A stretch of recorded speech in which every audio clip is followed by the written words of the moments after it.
Well, this week, Admiral Farragut proves once again, hey, my gunboats and your dirty rebel forts, they don't stop me. I'm going to blow right by them and sink some of your shit while I'm at it.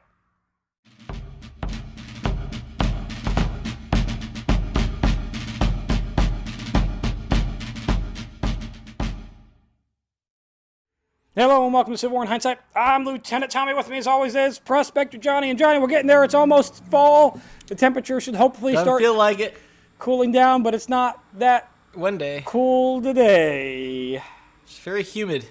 Yeah. Is all.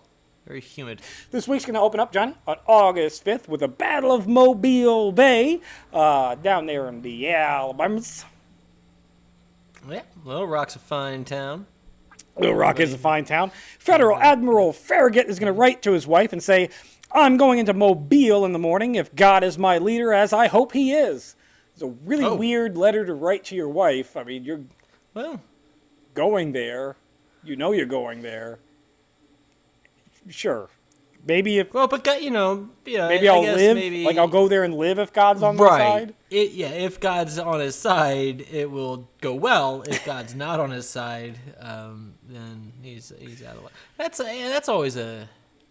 I wonder how God does make these decisions on which side to pick, because you gotta expect that them Southern boys in the South. Oh, they thought God was on their side too. Praying to their God, saying, "Hey, help us win this war." Yeah. And if I'm not mistaken, there's but one God. They're not. Depends on your religion, at least it's the same one. Yeah. At least it's the same one they're both praying to. So. He's got some big decisions to make here. Well, Johnny, apparently God's on Farragut's side. Because, and also, where the hell he's been the last 4 years. Right. God's apparently on Farragut's side because as he closes in on with his 18 ships, he enters the bay facing off a 3-mile channel that includes Fort Gaines, Fort Morgan, and a Confederate fleet, including the allegedly most unsinkable and best ironclad of the war, the CSS Tennessee.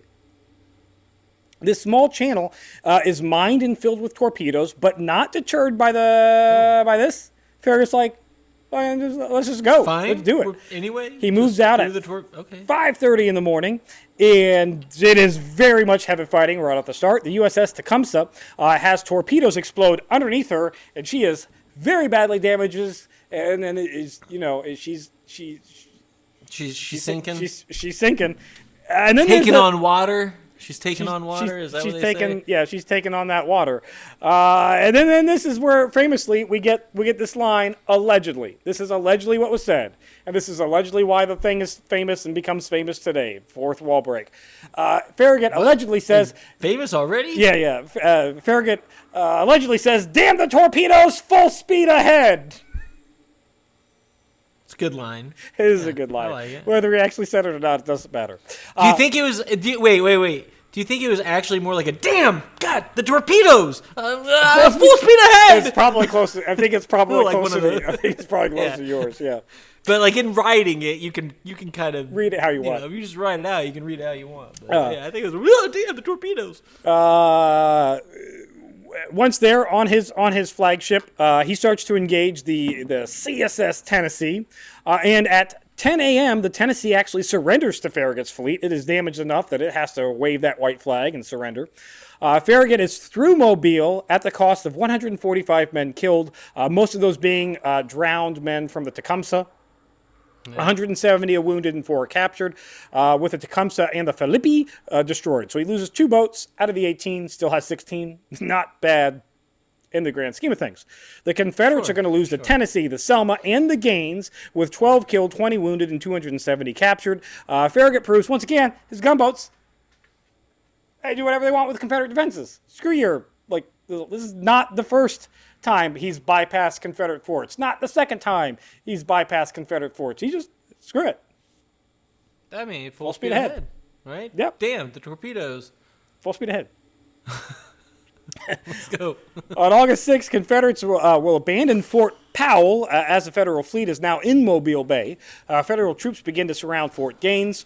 On the 7th, the federal flotilla begins shelling Fort Gaines, with the end result being Fort Gaines surrendering to the federal forces in the evening. Now it's just Fort Morgan's still standing in the bay, except for the fact that Colonel Charles Anderson of Fort Gaines is chastised for raising that right flag, said you should have fought on harder, and then they takesy-backsies their surrender. Wait, you can't do that. Why? Well, hold up. Because the federal troops hadn't gotten there quite yet, but they re-lower the white flag, and say they re-raise the Confederate flag, and say, we're still fighting. Trixies. Oh, wrong flag.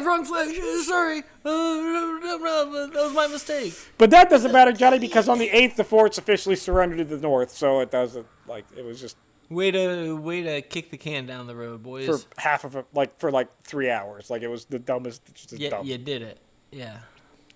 On the 9th, Petersburg and Atlanta fronts continued to be relatively quiet from last week's we blew a hole in the ground and charged into it fiasco.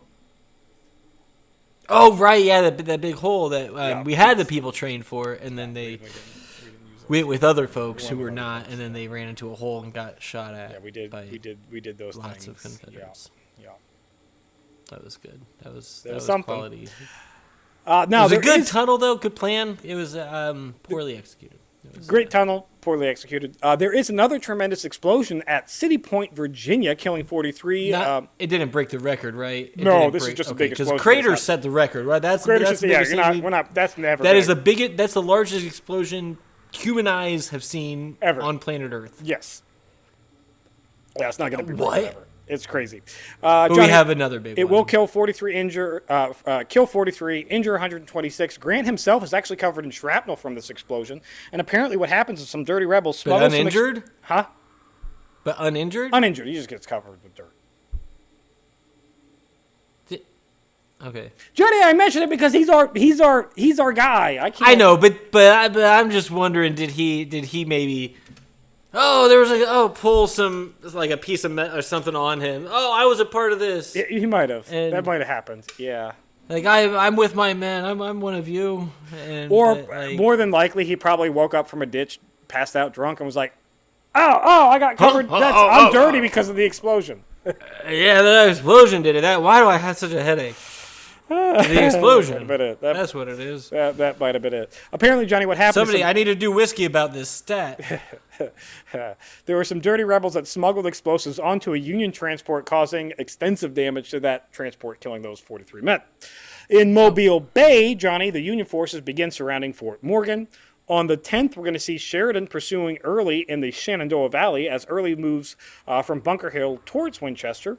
And the eventful week, Johnny, is going to come to an end on August 11th with Early pulling out of Winchester towards Cedar Creek and Sheridan probing his lines. We're going to have to wait till next week to see if Sheridan finally gets rid of Early, although I highly doubt it.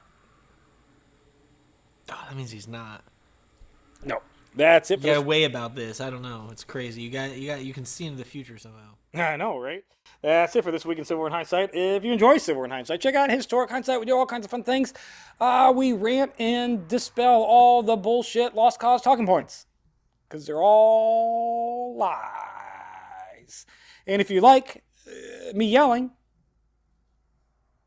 check out our shorts. Which is all that people watch anymore.